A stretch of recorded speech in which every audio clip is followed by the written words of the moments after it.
2024 সালের 5 আগস্ট বাংলাদেশের ইতিহাসে একটি ঐতিহাসিক দিন হিসেবে চিহ্নিত হয়েছে। এই দিনে কোটা সংস্কার আন্দোলনের জেরে সরকার বিরোধী অসহযোগ আন্দোলন তীব্র আকার ধারণ করে, যা পরবর্তীতে সরকারের পতনের দিকে নিয়ে যায়।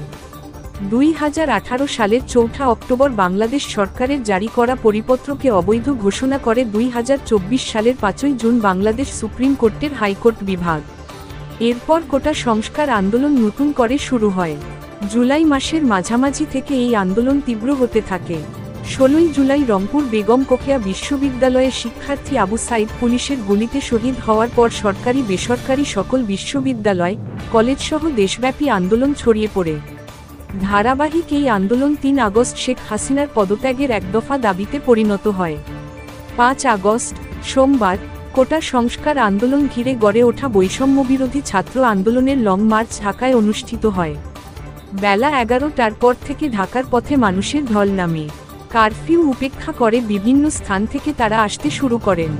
এক পর্যায়ে শাহবাগ, কেন্দ্রীয় শহীদ মিনার সহ গুরুত্বপূর্ণ পয়েন্ট লোকারণ্য হয়ে ওঠে।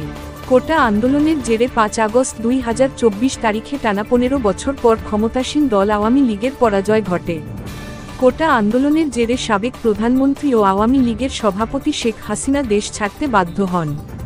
ছোট বোন শেখ রেহানাকে নিয়ে তিনি গণভবন থেকে নিরাপদ স্থানে চলে যান। এই ঘটনাগুলো বাংলাদেশের রাজনৈতিক ইতিহাসে একটি গুরুত্বপূর্ণ অধ্যায় হিসেবে বিবেচিত হয়, যেখানে জনগণের আন্দোলন সরকারের পতনের দিকে নিয়ে যায়।